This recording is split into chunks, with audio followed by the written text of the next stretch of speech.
నమస్తే రమ్మగారు. నమస్తే జయ. రమ్మగారు, దీవెన పెద్దవాళ్ళు, చిన్నవాళ్ళు దీవిస్తూ ఉంటారు కదా! దాని ఫలితం ఏమన్నా ఉంటుందా? ఎలాంటి ఫలితాలుంటాయి? ఎప్పుడు ఉంటుంది జయ. ఆశీర్వాద బలం అంతా ఇంత కాదు. మామూలుగా మనం చెప్తాం ఈ ఆశీర్వాద బలం వల్ల మేము ఇలా ఇదయ్యామని. గుడ్ విష్, వీడు బాగుండాలి, వీడికి చల్లగా ఉండాలి, వీడు హాయిగా ఉండాలి, వీడు పైకి రావాలి, వీడికి మరింత చదువు రావాలి, వీడి వల్ల వీళ్ళ అమ్మ నాన్న సుఖపడాలి. ఇలాంటివి మనం 1కి 2 సార్లు 3 సార్లు ఎవరి దగ్గరైనా వింటూ ఉంటే మామూలుగా మనం ఏం చెప్పుకుంటాం జయ, మాట చాలా బలమైంది. అది ఇట్లా గాల్లోకి వెళ్ళిందంటే ఇప్పుడు నేను పిలిచా అనుకో, నిన్ను నా వైపు తిరిగేలా చేసేది ఏమిటి? మాటే కదా. కదా, ఒక వ్యక్తిని మన వైపు తిరిగేలా చేస్తుంది. పోనీ వాళ్ళ పేరే తెలియదు, ఏయ్ ఓయ్ అని పిలిచినా 10 మంది చూస్తారు మనకి. ఈ పదాల వల్ల ఉంది అంటే ఒక ఎనర్జీ ఉంది కదా.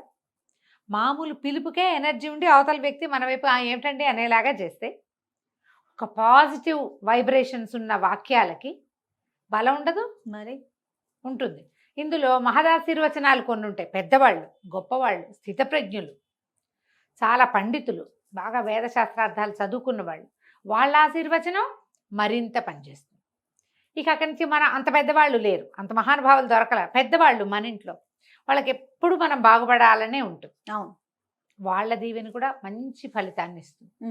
ఎప్పుడు ప్రయాణాలకు వెళ్ళేటప్పుడు, ఏదైనా ఊరు వెళ్ళేటప్పుడు, ఏదైనా శుభకార్యం చేసుకునేటప్పుడు తప్పకుండా మనం మరి నార్త్ ఇండియన్స్ లాగా కనపడిన దగ్గర నుంచి పేరేపోనా అని మనం అనం, కానీ అనకపోయినా శుభకార్యాలు అప్పుడప్పుడు తప్పకుండా ఎవరైనా రేర్గా ఒక పెద్ద ఆయన వచ్చారనుకో మన ఇంటికి, ఎప్పుడో వచ్చారు 10 ఏళ్ల క్రితం, మళ్ళీ వచ్చినప్పుడు దండం పెట్టుకొని మనం కూడా పెట్టి వాళ్ళతో కూడా పెట్టిస్తాం.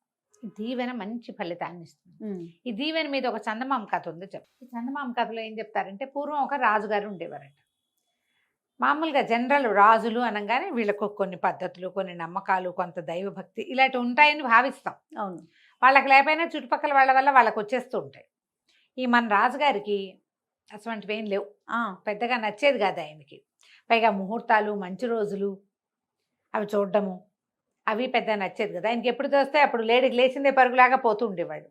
కానీ ఆస్థానంలో అంతకుముందు వాళ్ళ నాన్నగారు ఉండగా ఆస్థాన జ్యోతిష్కుడు ఒక ఆయన, ఆస్థాన పండితుడు ఒక ఆయన, ఆస్థాన పురోహితుడు ఒక ఆయన, ఉద్యోగాలు ఉన్నాయి, వాళ్ళు ఉంటూ ఉండేవాళ్ళు.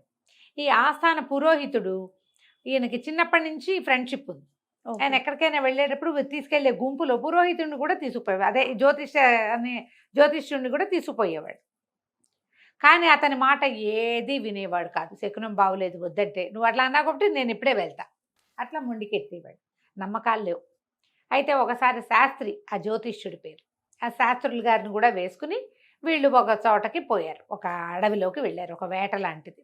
బోళ్ళంతమంది దండనాయకులు వాళ్ళు ఉన్నారు. ప్రతివాడునే మనకి నమ్మకం ఉన్నా కూడా రాజుగారు మన పెద్ద అధికారి, అవన్నీ వేస్ట్ అంటే అవునండి అంటారు, తానా తందానా అంటారు. ఇంకా ఆయన్ని సంతోష పెట్టడానికి ఈ తందానానికి మ్యూజిక్ కూడా కొంచెం యాడ్ చేస్తూ ఉంటారు, వాళ్ళని మెప్పించడానికి. చూస్తూనే ఉంటాం రమ్మగారు.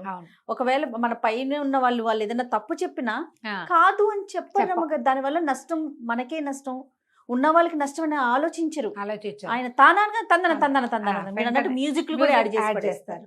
అయితే దండనాయకుడు, సైన్యాధిపతి, ఇంకా ఎవరో కొంతమంది అంగరక్షకులు గుంపంతా పోయారు.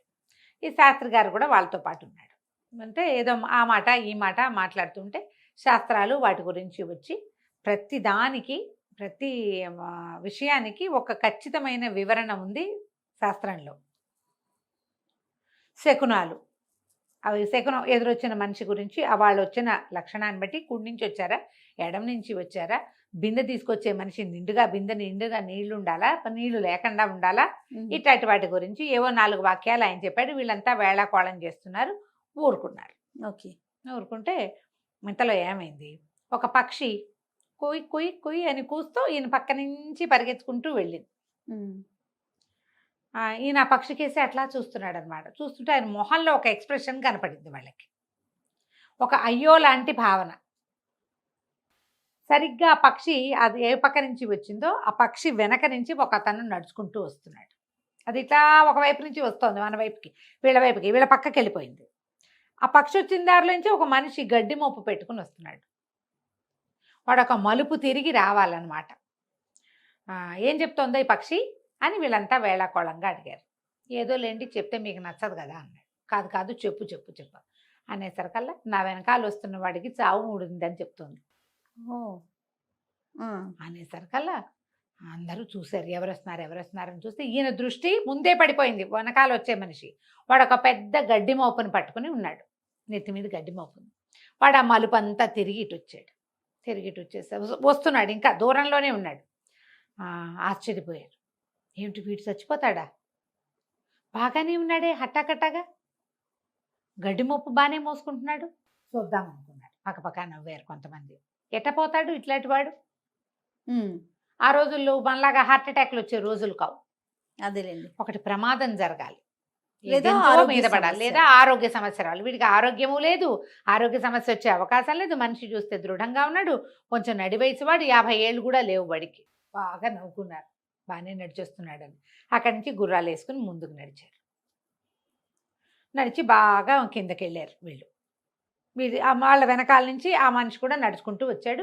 ఆడు ఎప్పటికి వచ్చాడో, చచ్చాడో బతికాడో వాడు మన శాస్త్రి గారి జ్యోతిష్యం ప్రకారం అని మళ్ళీ గుర్తు చేసుకుని నవ్వుకునేసరికల్లా సరే బాగా కిందకి వెళ్ళిపోయారు. ఆ కొండ మీద ఒక కొండ ఎక్కారు, కొండ మించి కిందకి వెళ్ళారు.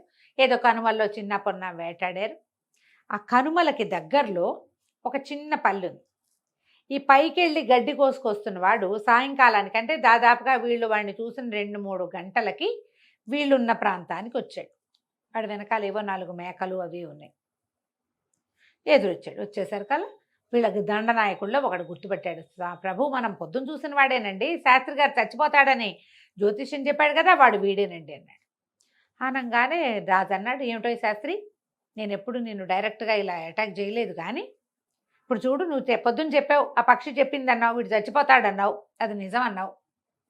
ఇప్పుడు మనం ఒక మాట చెప్పాం, దాన్ని బలపరచుకోవడానికి 4 వాక్యాలు ఎప్పుడూ మాట్లాడతాం మనం. అవును, ఆయన పక్షి కూతలు అబద్ధం అవ్వవు, అది చావును చూసొచ్చింది, అందుకే చెప్పింది అన్నాడు. అన్ని చెప్పావు, ఏది చూడు వీడు బతికే ఉన్నాడు అనేసరికల్లా ఈయన అన్నాడు, నా లెక్క ఎప్పుడూ తప్పదు, మీరు వినకపోయినా సరే నా లెక్క తప్పల ఏనాడు. మీరు రకరకాల ఇబ్బందులు పడతారని నేను చెప్పినప్పుడు మీరు వినకుండా వెళ్ళారు, కానీ మీరు క్షేమంగా తిరిగి వచ్చారు. ఇబ్బందులు పడ్డ మాట మాత్రం నిజం. రాజుగారు కామ్గా ఉన్నారు, మాట్లాడలా. అయితే ఈయన ఏమన్నాడు, సరే చూద్దామని, ఏరా అబ్బి నేను ఎత్తి మీద గడ్డి మూటను కిందకి దింపన్నాడు. గడ్డి కిందకి దింపారు. ఆ గడ్డిలో ఇట్లా ఒక కొడవలు ఉంటుంది కదా, అది ఇట్లా గుచ్చి ఉంది. కొడవలు ఇప్పుడు వంకి కత్తి ఉంటుంది కదా, దాన్ని ఏం చేస్తారు, చేత్తో పుచ్చుకురాకుండా ఈ గడ్డి మేట్లలోకి దాన్ని పిడి దగ్గర పట్టుకుని ఇట్లా కొట్టామనుకో, అది టక్కిన లోపల పట్టుకుని ఉంటుంది. సరే ఆ కత్తిని తీసి గడ్డి ఊడదీసేసరికల్లా ఈ కత్తి వేటుకి 2గా తెగిపడిన పాము ఉంది అందులో, ఆ కట్టలో. నిర్ఘాంతపోయారు. పాము ఎక్కింది. వీడు గడ్డి మేటు పైకి నెత్తి మీద ఎత్తుకుని చేతిలో ఉన్న కత్తిని ఏం చేశాడు, ఇట్లా అన్నాడు. అనగానే అవి పైకెక్కిన పాము 2 ముక్కలుగా అందులో ఇరుక్కోబోయి ఉంది. బా, ఆశ్చర్యపోయాడు. పాము అయితే ఉంది అంటే వీడికి మరణం ఉంది, తెగిపోయింది. అప్పుడు రాజుగారు, మరి దీనికి ఏం సమాధానం చెప్తావు, నువ్వు చెప్పిన మరణం అయితే కనపడుతోంది, తప్పుకున్నాడు కదా, పక్షి చెప్పింది ఏంటి, వీడికి చావు మూడిందని చెప్పింది.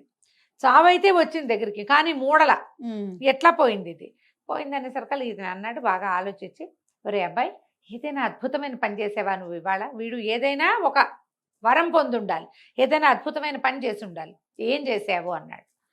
ఏముందండి, పొద్దునే సద్దనం తిన్నాను, మేకలు తోలుకున్నాను, నేను యువతల నుంచున్నా, నా మేకలు కొండెక్కిపోయినాయి, వాటి వెనకాల పడి నేను కూడా వెళ్ళాను, పైకి ఎక్కాను, గడ్డి కోసుకున్నాను, దిగాను అన్నాడు. కాదు ఇంకేమైనా చేసావా జ్ఞాపకం చేసుకుంటే, అయ్యయ్యో గుర్తొచ్చిందండి, కొండమలుపు మీద ఒక ఋషీశ్వరుడు ఒక ఆయన కూర్చుని ఉన్నాడండి.